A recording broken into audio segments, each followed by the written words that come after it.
de première ST2S, donc sciences et technologies, du sanitaire et du social à l'AMFR à l'Arc-de-Montbrison. Et donc dans le cadre de notre formation, on s'intéresse aux questions sur le handicap et nous avons sollicité, donc en votre qualité de maître de stage, accueillant des alternants avec des besoins particuliers. Pourriez-vous vous présenter en quelques mots? Oui, donc je suis Aurélie Leclou, je suis la responsable du magasin du Bricomarché de Brun-sur-Lignon. On a racheté le magasin avec mon mari il y a 8 ans. Je n'ai pas un cursus dans le commerce, mais je suis une ancienne monitrice éducatrice. J'ai travaillé dans le social pendant 20 ans. Ensuite, en votre qualité de maître de stage, quel type de handicap avez-vous déjà accueilli dans le cadre d'un stage? J'ai déjà accueilli une personne qui avait le syndrome d'Asperger, autiste d'Asperger. Ok. Êtes-vous informé en amont des difficultés et de leur prise en charge à connaître? Alors moi, non, on n'a pas forcément de formation ou d'information là-dessus. C'est plus par rapport à mon cursus d'avant où je m'intéresse à ce qui existe et ça me permet de mettre en place des choses pour pouvoir accueillir les personnes dans cette situation-là. Qui est à l'initiative de la demande d'accueil en stage? Alors là, pour le coup, la personne que j'ai accueillie dans cette situation-là, quand elle est venue, on ne savait pas qu'elle avait ce problème-là. On l'a découvert au fur et à mesure du temps et c'est là qu'après on a mis des choses en place pour pouvoir l'accompagner de la meilleure manière. Rencontrez-vous des problèmes de sécurité et d'adaptation sur votre lieu de stage lors de l'accueil de stagiaires ou à besoins particuliers? Non, on n'a jamais eu de souci de sécurité. Après, si jamais on avait des besoins d'accompagnement, le groupement Les Mousquetaires, dont on fait partie, parce que Bricomarché fait partie du groupement Les Mousquetaires,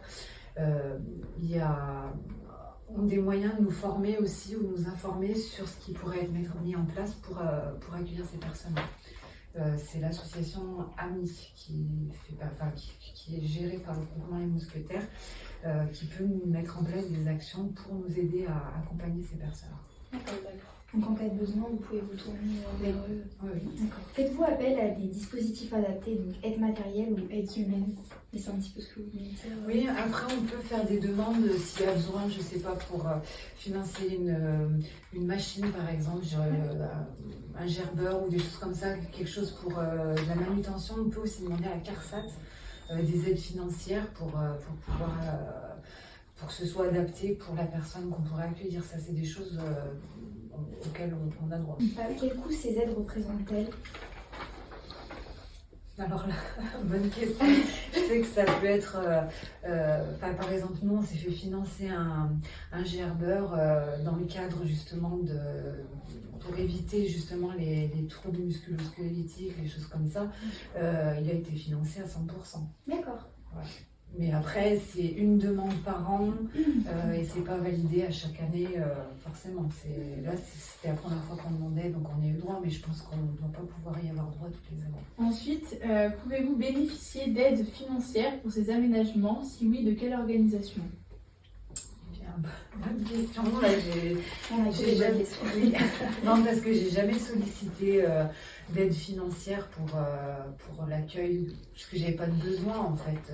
L'accompagnement de cette personne ne nécessitait pas de mise en place particulière. Nous, c'était plus au niveau humain, comment nous on échange avec elle, comment on s'adapte à ses angoisses, ou voilà. Mais du coup, physiquement, on n'avait pas besoin de matériel, donc j'ai jamais sollicité d'aide pour ça. Je ne sais même pas si on peut avoir des aides dans ce domaine-là. D'accord. Je sais que les personnes qui sont considérées en situation de handicap peuvent faire une demande et avoir des aides, soit aussi pour la retraite pour plus tard, enfin voilà. Mais l'entreprise, je ne sais pas si elle peut avoir des aides. D'accord. Et vous avez accueilli combien de stagiaires? Là, qu'un seul. D'accord. Parce que ça fait que, ça va faire 8 ans, et on en a eu qu'un sur les 8 ans qui était dans cette situation-là. Et enfin, donc, avez-vous quelque chose à rajouter sur ce thème? Moi, je trouve que c'est une valeur ajoutée de recevoir des personnes qui ont une différence, parce que ça permet d'ouvrir un peu les esprits aussi des autres personnes dans l'équipe, de se réajuster au quotidien, de se dire il existe des gens différents et de réadapter un peu le relationnel. Je trouve que ça fait grandir tout le monde en fait. Donc c'est vraiment gratifiant pour tout le monde. Je voulais juste rajouter une question, c'était quelles peuvent être les limites de votre accueil? Alors, je pense qu'on aurait des difficultés plus sur du handicap physique, des gros handicaps physiques. Je pense que ça serait plus compliqué parce que du coup, nous, on a quand même un peu de manutention. Vu qu'on est un petit magasin, on travaille beaucoup sur le service client, donc on charge du matériel dans les voitures, on accompagne les clients en rayon, on fait beaucoup de kilomètres à pied, enfin voilà, on est très sollicité physiquement, donc c'est vrai que ça pourrait être une contrainte d'accueillir une personne avec un handicap physique lourd, quoi. Mais sinon, non. Après, on pourrait accueillir des personnes malentendantes, parce qu'il y a plein de dispositifs qui peuvent être mis en place pour les accompagner, quoi. Donc, non, ça serait plutôt du handicap physique lourd qui pourrait être compliqué. Et nous vous remercions de nous avoir accordé de votre temps et de votre considération. Merci à vous, et puis je vous souhaite plein de réussite dans ce domaine-là, parce que c'est un beau cursus dans le social et dans l'humain, c'est une chouette aventure. Bonjour. Bonjour. Nous sommes des élèves de première ST2S, Sciences et Techniques du Sanitaire et Social à la MFR à l'Arc de Montbrison. Dans le cadre de notre formation, nous nous intéressons aux questions sur le handicap et nous vous avons sollicité en votre qualité de maître de stage, accueillant des alternants avec des besoins particuliers. Pouvez-vous vous présenter en quelques mots? Alors moi c'est Cédric Pradine, je suis chef de cuisine depuis de nombreuses années, on va dire. Ça fait 2 ans que je travaille à la MFR, donc avant j'étais chef du casino de Mont-les-Vins pendant 2 ans, et les 10 ans d'avant j'étais chef à la SS. Donc 3 milieux complètement différents, vraiment très différents. Du coup, en votre qualité de maître de stage, quel type de handicap avez-vous déjà accueilli dans le cadre d'un stage? Alors j'ai accueilli pas mal de petits jeunes. Comme là cette semaine, comme je vous ai dit, elle a des problèmes psychomoteurs, donc il faut vraiment expliquer les choses. Après j'en aurai d'autres qui sont déjà venus l'année dernière, qui reviennent cette année parce qu'ils peuvent pas être pris dans d'autres stages. C'est trop compliqué pour eux dans les grosses structures, qui ont des problèmes complètement différents, c'est-à-dire qu'ils vont pas... pareil, ils ont tous des petits problèmes comme ça, mais qui peuvent pas rester concentrés plus de 10 minutes. Ah oui. Donc c'est des personnes qui bougent de partout dans la cuisine, vous les verrez, cette personne-là qui revient, vous le verrez même certainement venir frapper en cours, parce qu'il se promène des moments, il est obligé de partir pour s'aérer les yeux. Plein de différences, mais après chaque personne a des cas particuliers, donc il faut aménager le travail en fonction. Êtes-vous informé en amont des difficultés de leur prise en charge à connaître, par exemple PAI, PAP? Alors tout ce qui est PAI, oui. Après si c'est vraiment des cas très particuliers, j'ai quand même des personnes qui viennent me voir avant pour expliquer les problèmes. D'accord. Et les personnes, c'est des personnes du coup... leurs tuteurs. Pas forcément. Les tuteurs de leur classe, les personnes qui s'occupent vraiment d'eux dans les autres établissements. D'accord. Et vous avez déjà refusé? Non, ça peut être très compliqué les moments, mais non, j'ai jamais refusé. Qui a l'initiative de la démarche d'accueil en stage? Bon, par exemple, pour l'établissement scolaire. Les stagiaires, on vient me démarcher pour voir si je prends des stagiaires, justement avec des handicaps, parce qu'il y en a beaucoup qui les refusent. Suivant la grosseur de l'établissement, c'est des personnes qui ne sont pas prises en stage. Souvent, très souvent. Rencontrez-vous des problèmes de sécurité et d'adaptation sur votre lieu d'activité professionnelle lors de l'accueil de stagiaires en besoins particuliers? Alors je vais dire non, parce que quand il y a vraiment des gros besoins, comme je vous ai dit, les tuteurs viennent me voir, donc je sais que certains ne vont pas leur laisser les couteaux. Il ne faut pas les mettre vers le chaud parce qu'ils ont peur du chaud, de se brûler. C'est vraiment cas par cas où on gère le travail à faire. C'est vraiment tous différents. Il y a déjà eu des petits problèmes? S'il y a un gros problème, comme je vous ai dit, comme le stagiaire qui va revenir, c'est les problèmes de concentration qui ne peuvent pas rester en place. Ça va être ça le plus dur à gérer, parce que si on est en train de préparer, on va dire, une cuisson et qu'il part se promener, donc il peut quand même savoir où il est. Vous avez quand même à gérer, du coup, le stagiaire en même temps, quand même, faire continuer votre métier. Oui. C'est pas trop compliqué. C'est une grosse surveillance quand même. C'est une grosse surveillance. Ouais. Oui. Comment et pourquoi avez-vous pris l'initiative d'accueillir des personnes en situation de handicap sur votre lieu de travail?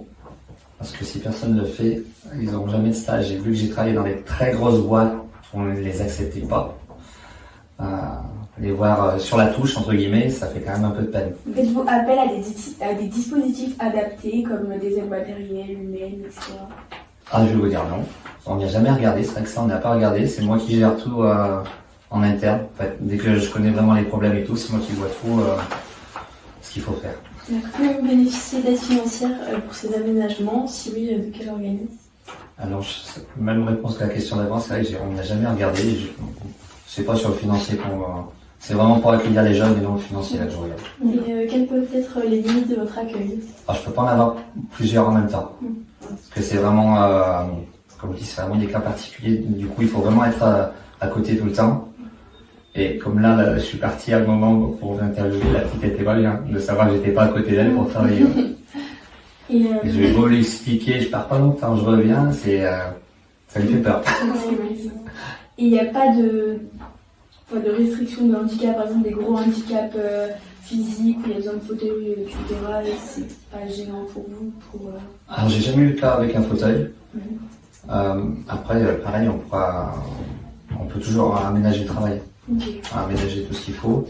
L'année dernière, on a vu un petit, pareil. Il n'avait pas de fauteuil, mais il était obligé de s'asseoir tous les quarts d'heure à peu près. Il ne pouvait pas tenir debout plus longtemps, donc on lui a aménagé une petite table pour qu'il travaille sur une table. Et au niveau des durées des stages? Quand c'est des quatrièmes, là c'est des quatrièmes listes que j'ai beaucoup, c'est une semaine. Il n'y a pas de long stage, je veux dire, comme nous par exemple? Non, moins. Il les laisse une semaine en stage. Après, ils en font plusieurs, ils peuvent revenir plusieurs fois chez nous, mais c'est qu'une semaine, ils repartent à l'école, ils reviennent plus tard. Parce que pour certains, même les journées aménagées, quand ils arrivent à 8h, on va dire 8h, 14h avec la poste, c'est déjà très long. Ensuite, avez-vous quelque chose à rajouter sur ce thème?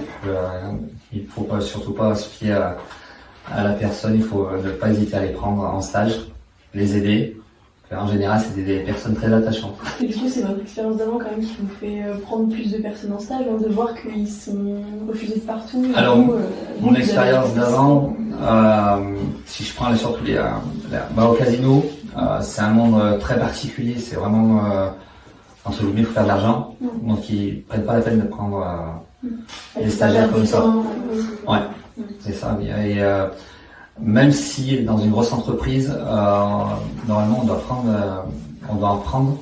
Alors de tête au casino, on était 120 salariés, mais ils les prenaient dans les bureaux, ils voulaient pas qu'on en ait en cuisine. Et même, en gros, il fallait pas que ça se voie, parce que là j'avais une cuisine ouverte, en fait, les gens me voyaient cuisiner. Il faut pas montrer une mauvaise image, on va dire, du casino entre guillemets. Ils font vraiment attention à leur image, à leur temps. Complètement. Et du coup, maintenant, vous avez, vous, la possibilité d'accueillir des personnes, forcément, vous prenez l'occasion. Oui. Après, c'est un travail complètement différent dans l'école. Et après, par contre, dans le foot, on arrivait à en prendre. Et un peu dans les bureaux, dans la cuisine, un peu dans tous les styles. Et surtout que dans le foot, ils avaient une partie où ils faisaient que sur le handicap. Je vous remercie de nous avoir accordé votre temps et merci pour votre De rien. Merci. Merci. Et bonjour, du coup, nous sommes des élèves de première ST2S, donc Sciences et Techniques du Sanitaire et du Social, à la MFR à l'Art de Montbrison.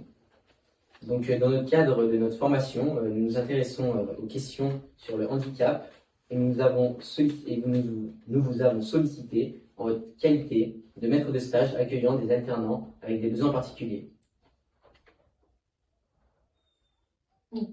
Pouvez-vous vous présenter en quelques mots?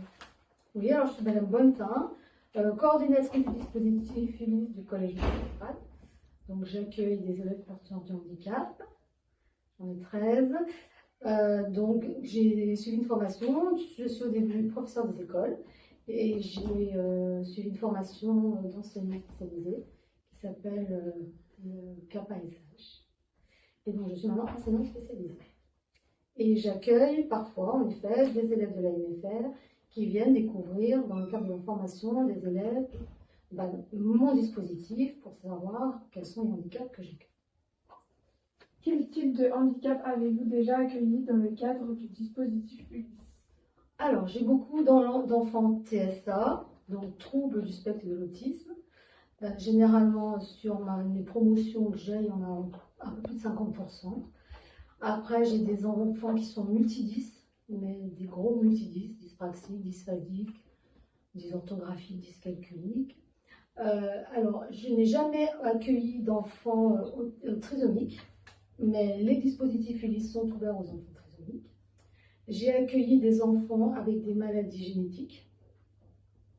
Et puis, voilà, c'est à peu près tout. Êtes-vous informé en amont des difficultés et de la prise en charge à connaître? Alors, ces enfants arrivent dans le dispositif Ulysse. Ils ont une notification, c'est la MDPH, la Maison départementale du handicap, qui gère les dossiers de ces jeunes. Et ils sont donc, ils ont une notification Ulysse, donc oui, en amont, je suis informée de leur handicap. Alors déjà, par les dossiers qui sont faits, qui sont envoyés à une DPH, et par aussi les enseignants qui les ont accueillis les années d'avant. Donc les institutrices ou les instituteurs, les professeurs des écoles, quoi, et que je contacte et qui m'expliquent un petit peu leur handicap et leur niveau scolaire. Qui est à l'initiative de la démarche d'accueil d'enfants dans un dispositif Ulysse? Plein de DPH. Principalement, c'est eux qui donnent au départ la notification. Donc la notification, c'est un papier qui dit votre enfant relève d'un dispositif Ulysse. Et après, il y a l'inspection académique qui donne une affectation. Et en l'affectation, ça veut dire qu'il les affecte dans un dispositif particulier. Donc Victor de la Prade ou Mario Meunier, ou il y a beaucoup de dispositifs Ulysse au collège dans la Loire de toute façon. Lorsque vos élèves partent en stage, rencontrez-vous des problèmes de sécurité et d'adaptation du lieu d'activité professionnelle? Alors, les élèves du dispositif Ulysse, en fait, je les accueille de la 6e à la 3e, donc je les suis pendant 4 ans. Et on commence les stages à partir de la 4e. Donc, ça fait partie d'une matière qui s'appelle chez nous le parcours à venir. Donc, on découvre des métiers, au départ, à part avec des sites, comme Concetet, Odyssey et tout ça. Et après, donc, ils vont faire des stages.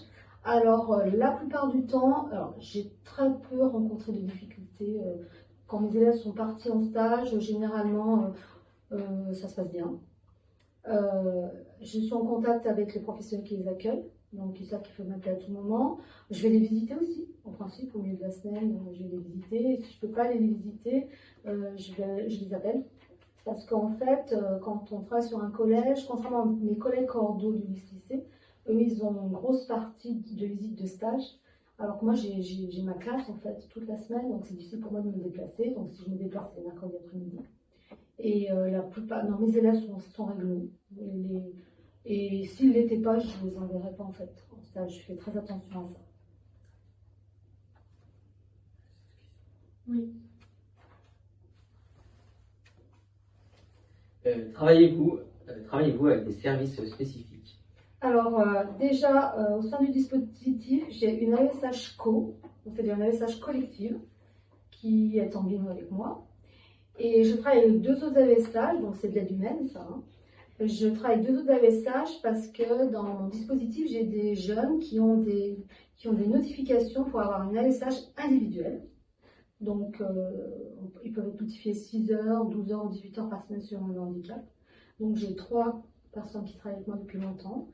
Et autrement, il y a des élèves qui ont donc des CESAD, qui sont donc des services de soins, dans lesquels il y a des interventions d'éducateurs, de psychologues, d'orthophonistes.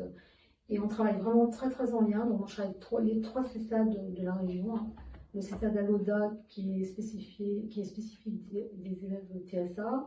Je travaille avec le CESAD de René Char, qui est plutôt sur le trouble du comportement, et je travaille avec le DAI Simone Veil, qui est sur Moron-les-Bains, qui est plutôt sur la déficience mentale.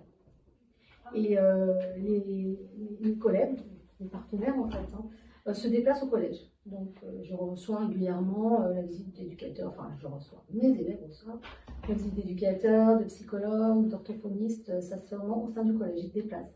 Et ça s'appelle l'ambulatoire en fait. Ok. De quelles aides bénéficiez-vous? D'aide humaine, moi pas grand chose, mes élèves oui, de l'aide humaine pour les inclusions, parce que le dispositif Ulysse n'est pas une classe, donc c'est un dispositif, c'est-à-dire que les élèves, c'est un dispositif de va-et-vient. Alors, comme tout élève lambda au collège, toutes les 55 minutes, on change de classe. Il y a des élèves qui ont beaucoup d'inclusion, donc qui suivent des cours d'histoire géo, je veux dire histoire géo, sciences, sport, avec leur classe de référente.